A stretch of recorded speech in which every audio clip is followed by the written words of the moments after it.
नमस्कार। क्या आप जानते हैं बहुत सारे बच्चे हमारे देश में 8वीं कक्षा के बाद स्कूल से ड्रॉप आउट होना शुरू हो जाते हैं और ये ड्रॉप आउट का पैटर्न हम अगर देखें तो 8वीं कक्षा के बाद बढ़ना शुरू हो जाता है। क्या आप जानते हैं कि हमारे बच्चे स्कूलों से ड्रॉप आउट क्यों हो जाते हैं? बहुत सारी स्टडीज़ हमारे सामने हैं और उन स्टडीज़ को अगर हम ध्यान से अध्ययन करें तो हम पाएंगे कि सबसे बड़ा कारण जो है वो एकेडमिक डिफ़िकल्टी का है।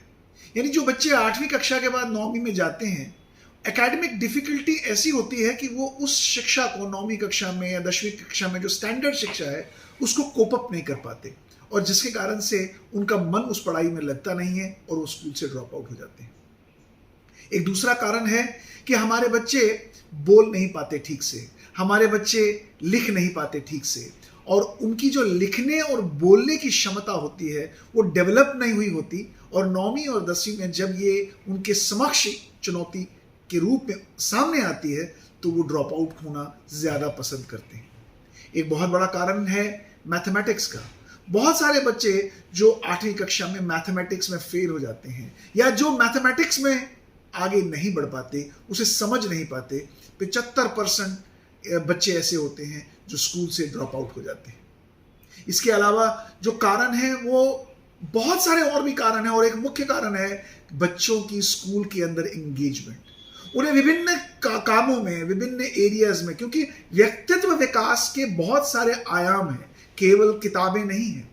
और व्यक्तित्व विकास के आयामों में जब बच्चों को एंगेज नहीं किया जाता तो बच्चों का स्कूल से ड्रॉप आउट होना स्वाभाविक है, क्योंकि उन्हें स्कूल बहुत बोरिंग लगने लगता है और उस बोर्डम में वो स्कूल जाना पसंद नहीं करते।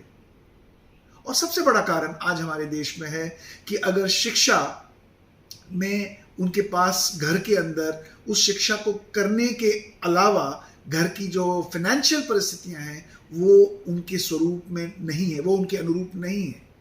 यानी अगर घर की फाइनेंशियल परिस्थिति ठीक नहीं हो तो बच्चे के पास एक चुनौती होती है कि उसे घर में किसी प्रकार से काम करके 2 पैसे लेके आने हैं और जिस कारण से वो अपनी पढ़ाई छोड़ देता है, क्योंकि ये वर्किंग एज पॉपुलेशन होती है, इस उम्र में लोग काम करना पसंद करते हैं।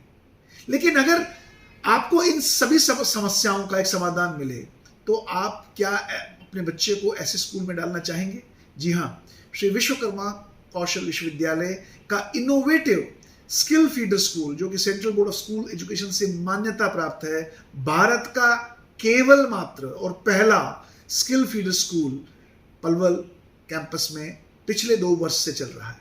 इस स्कूल के माध्यम से शिक्षा आपको बिल्कुल मुफ्त एक रूप में मिलेगी। अगर आपके पास पैसों की दिक्कत है, परिवार में आपके पास पैसे नहीं है, तो हरियाणा सरकार की ओर से ये शिक्षा लगभग मुफ्त बच्चों को मिल सकती है।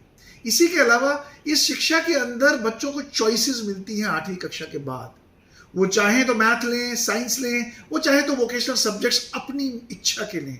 उन्हें 8वीं कक्षा के बाद ही उनके व्यक्तित्व के अनुरूप, उनकी चाहत के अनुरूप उन्हें सब्जेक्ट चूज करने का एक मौका दिया जाता है।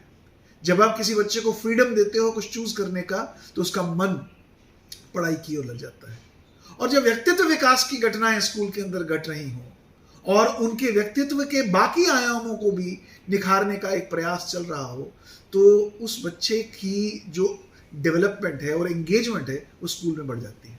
तो आइए आप श्री विश्वकर्मा कौशल विश्वविद्यालय के स्किल इनोवेशन फीडर स्कूल में आएं और अपने बच्चे की एप्लीकेशन भरें।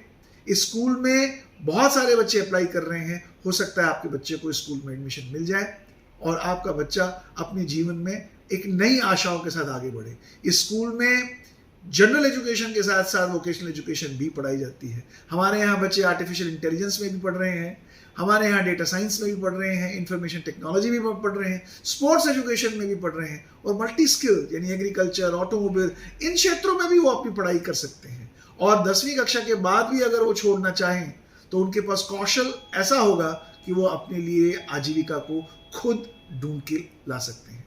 धन्यवाद।